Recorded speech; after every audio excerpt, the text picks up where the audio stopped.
Atos capítulo 7. Vimos no vídeo de ontem que Lucas registrou no capítulo 6 a formação dos diáconos e depois se volta para Estevão, na narrativa histórica de Lucas. Ele dá ênfase na pessoa de Estevão, era um dos diáconos, e Lucas registra que Estevão foi preso depois de acusado injustamente por alguns da sinagoga chamada dos libertos, isso no final do capítulo 6. Quando entramos no capítulo 7, o que está acontecendo? Estevão foi levado para o Sinédrio. O Sinédrio era um conselho dos três poderes em Israel, formado basicamente por anciãos, homens de proeminência, homens de posses na cidade, que tinham influência sobre a cidade de Jerusalém, sobre todo Israel, e mais os saduceus e os fariseus, num total de 71 homens, 70 homens mais o sumo sacerdote. Esses membros do Sinédrio, eles se julgavam os representantes de Moisés e os 70 que Moisés separou e repartiu da sua unção depois de um conselho do seu sogro Jetro, para ajudar Moisés a julgar as causas do povo e atender as demandas de toda a nação ali. Esses 71 homens do Sinédrio se entendiam a linhagem, a herança desses 71, 70 conselheiros mais Moisés. E não dá para estabelecer uma linha histórica, genealógica, para dizer que eles eram os representantes diretos destes 71, de Moisés e os 70, mas eles se julgavam, sim, a versão atualizada da autoridade de Israel, formada então por esses 70 homens mais o sumo sacerdote. É diante destes que se julgavam representantes de Moisés e do templo que Estevão foi levado, e diante da acusação de estar falando contra Moisés e contra o templo. Então era uma situação bastante delicada.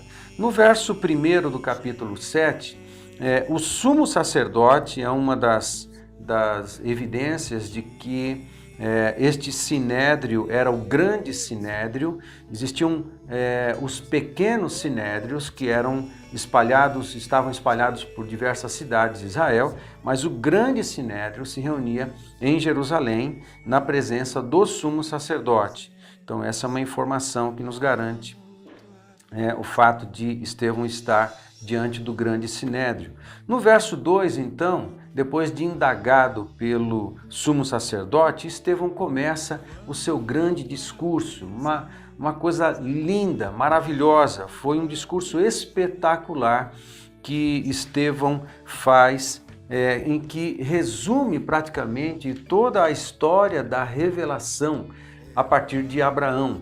Ele não menciona Noé, não menciona Adão, mas a partir de Abraão, ele vem mencionando os principais personagens da Bíblia e da história, até chegar em Jesus. Isso certamente revela que Estevão era um homem de profundo e grande conhecimento de toda a história de Israel, mas também tinha revelação da parte do Espírito Santo para entender toda a progressão da revelação até chegar em Jesus Cristo. Nesse grande discurso, ele começa mencionando os personagens como Abraão, passa por Isaac, por Jacó, ele menciona os 12 patriarcas, não fala o nome deles, mas menciona os 12 patriarcas no verso 8, depois se refere a José no verso 9, vai descrevendo alguns fatos relacionados a José e o que ele fez, as boas obras que ele fez, e como ele protegeu os patriarcas ali no Egito. Menciona Moisés no verso 20. E a partir do verso 20 até o verso 44, Estevão fala só de Moisés e se refere ao episódio da história de Israel que tem a ver com Moisés, a passagem pelo deserto, e depois, quando chega na Terra Prometida, com Josué no verso 45. Mas de todo esse discurso, Estevão fala muito mais de Moisés. É evidente, tem o propósito de falar ao coração daquelas autoridades, uma vez que eles se achavam representantes de Moisés.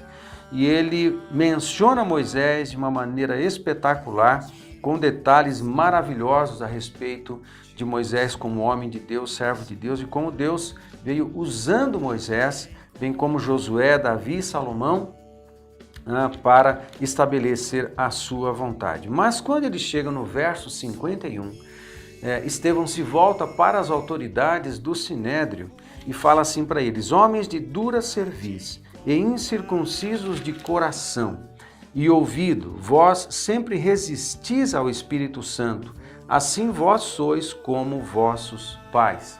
No verso 51, ele, com uma autoridade também espetacular do Espírito Santo, afronta aquelas autoridades de Israel e chama a atenção deles para o fato deles terem feito com Jesus o que os pais destes tinham feito com os demais profetas que o Senhor também levantou na história.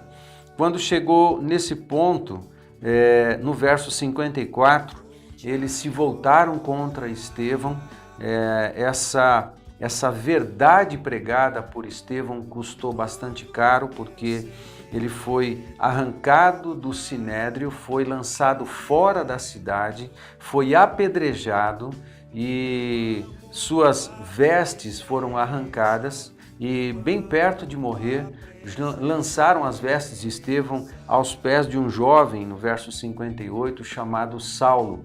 Interessante que o texto diz o jovem Saulo, apesar do Sinédrio ser um conselho dos poderes, dos três poderes, os homens mais importantes e de maior autoridade em todo Israel, o jovem Saulo fazia parte deste conselho, deste Sinédrio, e certamente com muita autoridade para executar Estevão. Suas vestes, as vestes de Estevão, foram lançadas aos pés do jovem Saulo. Depois disso, acontece de Estevão clamar a favor deles, mas nesse momento em que ele está sendo apedrejado, algo maravilhoso acontece. Ele vê os céus abertos, ele vê o trono de Deus e vê Jesus de pé, ao lado do Senhor, ao lado do Deus Pai. E é interessante essa postura de Jesus em pé, como que para receber Estevão. Isso aconteceria de fato nos minutos seguintes, porque ele morre pouco tempo depois disto. No verso 60 diz assim: pondo-se de joelhos, clamou com grande voz: Senhor, não lhes imputes este pecado. E tendo dito isto, adormeceu. E assim Estevão foi considerado o primeiro mártir da igreja cristã. Eu chamo a sua atenção para algo interessante que mexe com o meu coração aqui neste texto, entre os versos 52 e 53, que diz assim: a qual dos profetas não perseguiram vossos pais? Até mataram os que anteriormente anunciaram a vinda do justo, do qual vós agora fostes traidores e homicidas, vós que recebestes a lei por ordenação dos anjos e não a guardastes. Amados, o que mexe com o meu coração nesse texto é o risco que nós também temos de ouvirmos palavras de Deus e não guardarmos tais palavras em nosso coração. A palavra guardar no coração não é apenas guardar lembrança, certamente ela tem a ver com as vezes que Jesus alerta os seus discípulos para guardarem a sua palavra e os seus mandamentos nos seus corações, nos nossos corações, e não tinha a ideia de guardar lembrança, mas tinha a ideia de permitir que esta palavra criasse raízes e produzisse a transformação em nosso caráter, na nossa vida, na nossa conduta, e essa palavra passasse a fazer parte da nossa vida, ela encarnasse em nós. Esta palavra encarnasse em nós e nos transformasse. Amados, nós temos o risco de ouvirmos palavras de Deus e ao invés de permitirmos que estas palavras nos transformem e também nós ajustarmos a nossa vida a estas palavras, nós corremos o risco de ouvirmos tais palavras. Ele menciona ordenação dos anjos, ouvimos palavras que vêm da parte do Espírito Santo, muitas vezes diretamente ao nosso coração, à nossa mente, outras vezes recebemos palavras que vêm do Senhor através de servos, através de profetas, de outros homens, ou através da simples leitura da sua própria palavra, a Bíblia.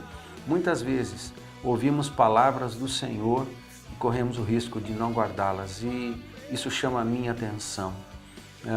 O fato destes não terem guardado a palavra de Deus fez com que eles se tornassem diabos, se tornassem demônios, se tornassem servos de Satanás e instrumentos da maldade, instrumentos do pecado.